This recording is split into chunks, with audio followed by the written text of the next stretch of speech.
열왕기상 13장 23절에서 34절 말씀 속에서는 하나님의 사람이 하나님께서 그 노 선지자에게 말씀으로 임했던 것처럼 그가 사자를 통해서 죽음을 맞이하게 되는 사건이 기록이 되어 있습니다.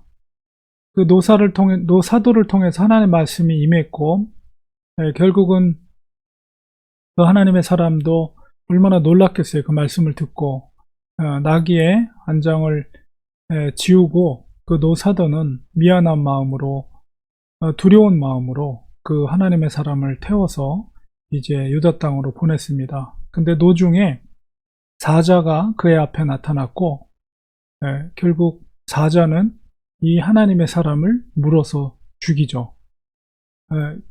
그 옆에 나귀가 있었음에도 불구하고 그리고 죽이고 나서 사자가 이 하나님의 사람을 잡아먹은 게 아니라 그냥 죽이기만 하고 가만히 옆에 서 있는 거예요. 그렇다고 해서 옆에 있는 나귀를 또 잡아서 죽이지도 않고 그냥 가만히 서 있기만 한 것입니다. 그래서 지나가던 사람들이 바로 하나님의 사람의 시신과 사자와 나귀가 있는 것을 보고 이제 성읍에 가서 그 선지자에게 이야기를 합니다. 선지자는 너무 놀랬죠.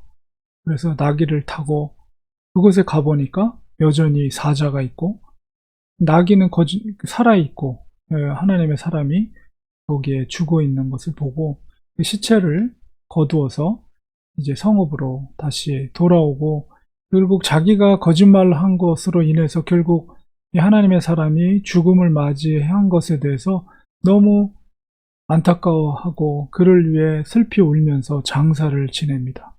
그리고 자기의 묘실에 그 시체를 하나님의 사람의 시신을 장사를 지우고 나서 더 슬피 우는 모습을 볼 수가 있습니다. 노사도가 노 선지자가 자기의 잘못된 거짓말로 인해서 그 정말 젊은 하나님의 사람이 죽은 거에 대해서 너무 안타까운 거예요. 그리고 자식들에게도 내가 만약 이제 죽게 되거든 하나님의 사람 옆에 나를 같이 장사를 지내달라고 부탁을 하게 됩니다. 그리고 이제 분명하게 말씀하는 것이 32절에 하나님의 말씀, 여호와의 말씀으로 베델에 있는 제단을 향하고 그 하나님의 사람이 사마리아 성읍들에 있는 산당을 향하여 말한 것이 반드시 이룰 것입니다. 이게 가장 중요한 말씀이죠. 하나님께서는 왜 하나님의 일을 하는 하나님의 사람을 사자를 통해서 그 생명을 걷어가셨습니까? 그만큼 이 하나님의 말씀을 대언하는 이 사명이 너무나도 막중하고 중요한 사건이라는 것. 그리고 그가 하나님의 말씀에 어찌됐건 그 노 선지자가 거짓말을 해서 그 음식을 먹지 말아야 될 것을 먹고 음료 포도주를 마시고 한 것에 대해서 하나님께서 그것에 대해서 엄중하게 심판을 하신 것이죠. 그만큼 하나님을 통해서 하나님께서 이 종을 통해서 사마리아 성읍과 베델 제단을 향해서 선포한 말씀이 엄중하다는 것을 이 사건을 통해서 우리가 깨닫게 됩니다. 반드시 그 하나님의 말씀이 이루어질 것이다. 그럼에도 불구하고 33절, 34절에 보면 이스라엘의 왕이었던 여로보암이 깨닫지 못하고 악한 길에서 돌이키지 아니했다. 회개하지 않았다는 거예요. 그리고 일반 백성을 산당의 제사장으로 삼았어요.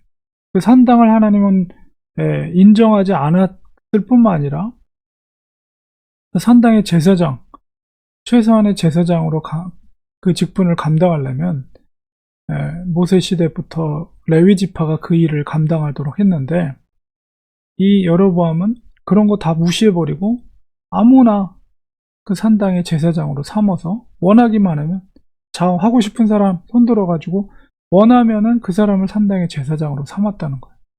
이거는 모세 율법도 어떤 계명도 어떤 언약도 다 무시하는 행위입니다. 결국 하나님의 사람도 이렇게 사자를 통해 심판을 잡아먹지 않았다는 건 뭐냐면 이 사자가 하나님의 심판의 도구로 사용되었다는 거예요. 하나님의 사람도 이렇게 하나님께서 엄중하게 심판을 하시는데 하나님을 대적하고 하나님의 말씀을 어긋나고 하나님의 모세를 통해 준 율법과 계명을 무시하는 여로보암을 하나님께서 그냥 두시겠어요? 34절에 보니까 이 일이 여로보암 집에 죄가 되어 그 집이 땅 위에서 끊어져 멸망하게 되니라. 이제 14장으로 넘어가면서 그 심판하는 아주 무서운 심판의 이제 과정들이 진행되게 됩니다. 그러니까 이 사건은, 이 하나님의 사람의 죽음의 사건은 하나님의 이 대언의 말씀이 얼마나 엄중하고 두렵고 떨린 말씀인가라는 것을 단적으로 시사하고 있는 사건이다. 우리가 이렇게 볼 수가 있는 것이죠. 더군다나 북쪽 이스라엘의 첫 번째 왕이잖아요. 그리고 그 아이야 선지자를 통해서 옷을 12조각으로 찢어서 그렇게 할 때부터 하나님께서 분명하게 그에게 저주가 아니라 오히려 축복의, 다윗 언약과 같은 축복의 약속을 했거든요. 너가 나의 계명을 준수하면 다윗과 같이 너의 가문이 다윗의 가문처럼 계속 그 자리에서 왕의 자손으로서 자리매김할 것이다 라는 일종의 축복의 말씀을 했음에도 불구하고 첫 번째 이스라엘의 왕이 정말 하나님을 대놓고 대적하는 그 목적은 뭐예요? 자기의 인기, 사람 백성들의 마음을 사기 위한 그것 때문에 하나님의 계명과 하나님을 무시하는 행위를 했다는 것입니다.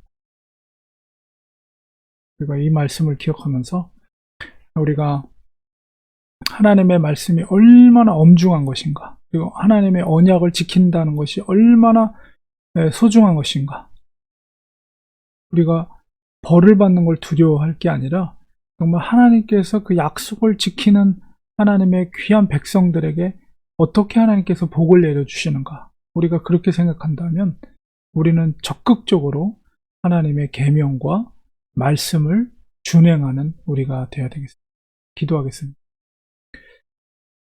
하나님 아버지, 오늘 말씀을 통해서 하나님의 사람도 하나님의 말씀을 어긋나게 행했을 때 사자를 통해서 그 종을 심판한 것을 보게 됩니다. 그만큼 하나님의 말씀을 지킨다는 것이 얼마나 엄중한 것인가를 나타내는 사건입니다. 여로보암은 어리석게도 회개할 수 있는 기회를 저버리고 여전히 하나님을 대적하는 행위를 하게 됩니다.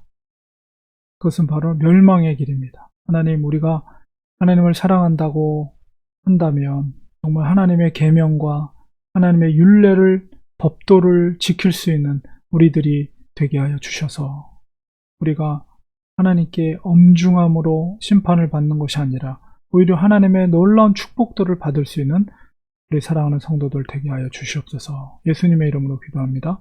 아멘.